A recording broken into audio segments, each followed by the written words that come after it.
Pernah tak anda dengar orang cakap perakaunan ni membosankan, penuh dengan risik dan nombor yang peningkan kepala? Hakikatnya, perakaunan ni adalah bahasa dunia perniagaan.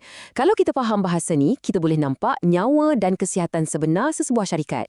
Hari ni, dalam penerangan kita, kita akan ubah cara anda melihat perakaunan. Jadi, mari kita mulakan dengan satu soalan cepu mas. Adakah perniagaan anda tu benar-benar untung? Serius, tanpa sistem rekod yang betul, macam mana anda nak tahu duit tu betul-betul masuk? Atau sebenarnya anda tengah bakar duit syarikat setiap bulan? Ramai usahawan nampak duit masuk banyak tapi tak sedar duit keluar lagi laju.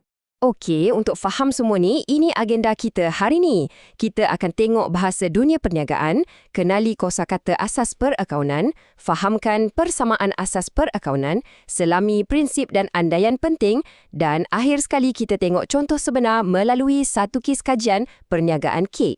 Bahagian pertama, bahasa dunia perniagaan. Persoalannya, siapa sebenarnya yang perlukan perakaunan ni? Anda mungkin fikir, ni untuk akaunten je. Sebenarnya tak. Pemilik perniagaan perlukannya. Nak pantau untung rugi. Pengurus pula guna untuk jalankan operasi harian. Pihak bank, diorang pasti nak tengok rekod kewangan ni sebelum luluskan sebarang pinjaman. Pelabur pun sama. Nak kaji dulu sebelum letak duit titik peluh dorang. Dan ya, tak lupa juga, kerajaan perlukannya untuk pengiraan cukai yang tepat. Kiranya, ini memang alat komunikasi universal lah. Terus ke bahagian kedua, kosakata asas perakaunan. Jom kita kenal sikit abjad-abjad keuangan ni. Perkataan pertama yang anda wajib tahu, aset. Senang cerita, aset ni adalah apa-apa sahaja benda bernilai yang perniagaan anda miliki atau kawal, yang boleh bagi pulangan pada masa depan. Bayangkan seorang pembuat roti, ketuhar besar dia, stok tepung, hinggalah duit dalam akaun bank syarikat. Semua tu adalah aset. Ini ibarat enjin atau jentera yang menggerakkan perniagaan tu. Tapi kena ingat, aset ni ada dua kelajuan kecairan. Aset semasa ni ibarat aset ekspres, benda yang kita boleh tukar jadi tunai dengan cepat, selalunya dalam masa setahun, macam tepung tadi. Aset bukan semasa pula untuk jangka panjang. Contohnya van pengantaran atau mesin pengadun yang anda akan guna bertahun-tahun lamanya. Okey, kalau aset tu benda yang anda ada, liability pula adalah hutang anda pada pihak luar. Benda ni boleh jadi pinjaman bank yang besar tu, atau bil-bil pembekal yang tertunggak. Suka atau tak, cepat atau lambat, komitmen ni memang wajib dibayar. Dan inilah yang membawa kita kepada equity. Cuba anda ambil semua nilai aset tadi, tolak semua liability akan hutang tu. Baki yang tinggal, itulah equity. Inilah nilai sebenar perniagaan tu. Atau erti kata lain, inilah bahagian kek yang betul-betul milik pemilik perniagaan bila semuanya dah diselesaikan. Sekarang kita bandingkan pula hasil dan belanja. Hasil ni wang gembira kita, duit masuk dari jualan dan bisnes utama kita. Belanja pula kos-kos yang kita terpaksa keluarkan untuk pastikan operasi berjalan, macam bayar sewa kedai dan gaji pekerja. Kalau hasil lebih tinggi dari belanja, tahniah, anda dapat untung. Tapi awas, kalau belanja yang lebih tinggi, anda sedang menanggung rugi. Ini memang nadi utama perniagaan anda setiap bulan. Dekat sini ada matriks debit dan kredit. Relax, jangan risau, tak payah nak hafal sekarang. Matriks ni bertindak macam kod pengatur caraan di sebalik sistem catatan bergu. Ia cuma tetapkan peraturan akaun mana yang bertambah atau berkurang dekat bahagian debit atau kredit. Lama-lama nanti anda akan terbiasa dan faham secara semula jadi.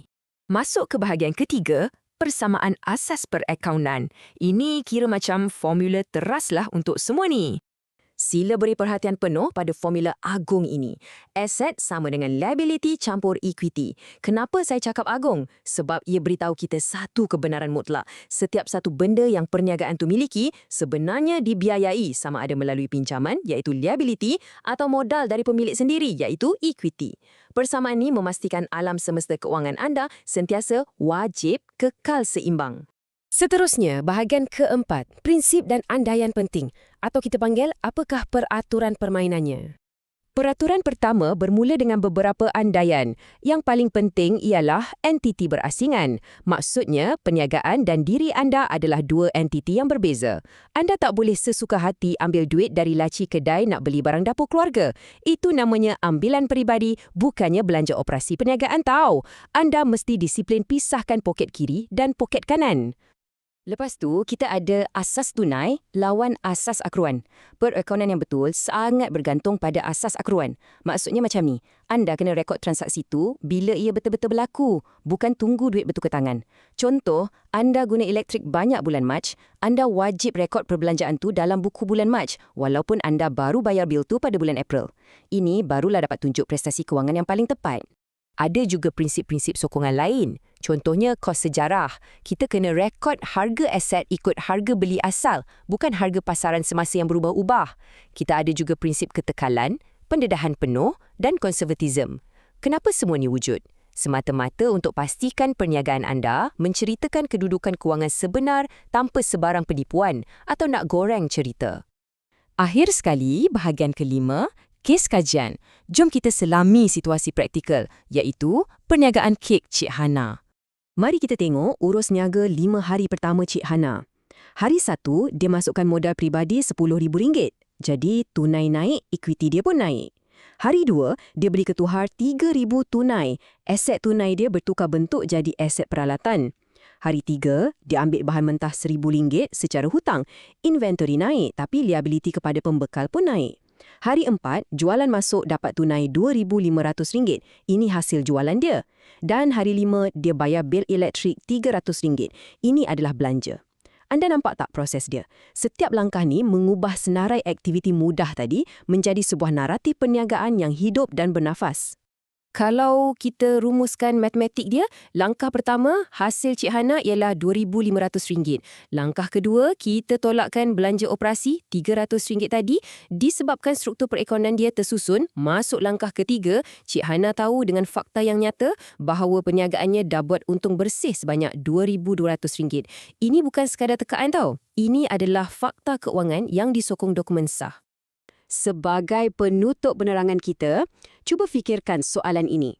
Apakah risiko yang akan berlaku kalau anda berterusan mencampur adukkan wang peribadi dan perniagaan? Memisahkan akaun syarikat dengan akaun sendiri ini bukan satu pilihan. Ia adalah langkah pertama yang paling wajib untuk kekal lama dalam perniagaan. Tanpa pemisahan ni, perniagaan anda mungkin temui jalan buntu lebih awal dari yang disangka. Teruskan bertanya dan teruskan belajar. Jumpa lagi.